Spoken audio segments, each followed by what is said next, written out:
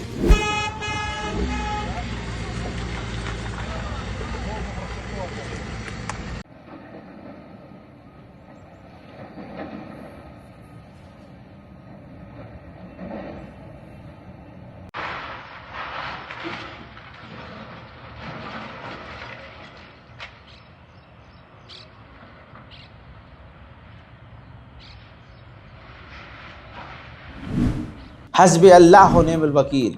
अब एक वीडियो दिखाना चाहूँगा, ये इज़राइल की औकात है। इज़राइल वेस्ट बैंक में एक फ़िलिस्तीनी छोटे से बच्चे को गिरफ्तार करके लेके जा रहा है। ये इज़राइल की औकात है। आज भारत में आप देखते हैं कि बड़ी बड़ी एजेंसियां और बड़ी बड़ी अथॉरिटी बड़े आतंकवादियों का कुछ उखाड़ नहीं पाती है, लेकिन किसी भी मुस्लिम नामी व्यक्ति को किसी भी इल्ज़ाम में गिरफ्तार करके ज़िंदगी बर्बाद कर देती है। उधर इज़राइल ने फ़िलिस्तीन के अब मोहल्लों को एक साथ, पहले वो एक मकान को निशाना बनाता था, अब वो 3-4 मकानों को एक साथ निशाना बनाता है और अब एक साथ कई मोहल्लों को तबाह कर रहा है। जनीन में तबाही का मंजर।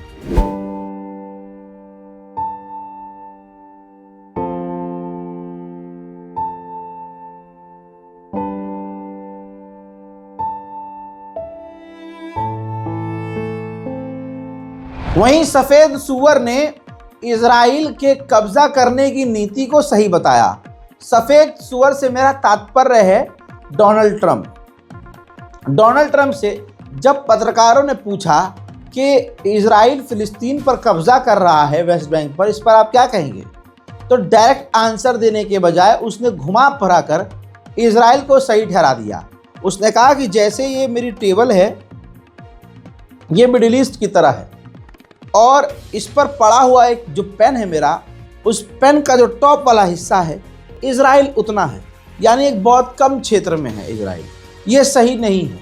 यानी ट्रंप ने ये कहने की कोशिश करी और ये कह दिया कि इजराइल बहुत छोटा है, उसे ज़मीन की ज़्यादा ज़रूरत है और अगर वो कब्ज़ा कर रहा है तो उसमें कोई बुराई नहीं है। सुनिए। Mentioned in the past you're concerned about Israel being too small geographically. Would you support annexation of parts of the West Bank by Israel? Well, I'm not going to talk about that. It certainly is a small. It's a small country in terms of land. See this pen, this wonderful pen.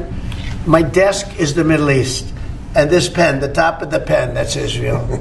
That's not good, right? You know, it's a pretty big difference. I use that as an analogy. It's pretty accurate, actually. It's a pretty small piece of land. हजरात, Elon Musk जो दुनिया के satellite का बादशाह माना जाता है, internet का बादशाह माना जाता है और सोशल मीडिया के सबसे बड़े प्लेटफॉर्म ट्विटर को ख़रीद कर अपने हिसाब से अपने आकाओं के लिए इस्तेमाल करता है। अमेरिका में ये तस्वीर देखिए, डोनाल्ड ट्रंप और नेतन्याहू और एलन मस्क व्हाइट हाउस में एक साथ। ये तीनों नरसंहार के साथी हैं, ये तीनों कातिल हैं, तीनों वॉर क्रिमिनल हैं। उधर बड़ी बात ये है, बड़ा अपडेट ये है कि America UN human right council से बाहर आ गया है और UNRWA को डोनाल्ड ट्रंप फंडिंग करना बंद कर चुके हैं। याद रखना, आज लिख के ले लो, डे 1 से कह रहा हूं कि गाजा में ये जो सीज फायर हुआ है ये एक सिर्फ धोखा है। जैसे ही इजराइल को अपने कैदी वापस मिल जाएंगे, इजराइल अपनी औकात पर दोबारा आ जाएगा। अब नेतन्याहू से ट्रंप ने जो भी बात की हो, लेकिन मीडिया को इंटरव्यू देते हुए सफेद सुअर ने कबूल कर लिया है कि मुझे नहीं लगता कि ये गाजा और इजराइल का सीज फायर आगे चलेगा। अभी तक तो है, लेकिन आगे मुझे नहीं लगता कि ये सीज फायर रहेगा। हजरात, इस स्पेशल रिपोर्ट में फ़िलहाल के लिए इतना ही। अपनी राय कमेंट में ज़रूर लिखिएगा, वीडियो को शेयर कीजिए और इंतज़ार कीजिए मेरे अगले अपडेट का। तब तक के लिए जय हिंद।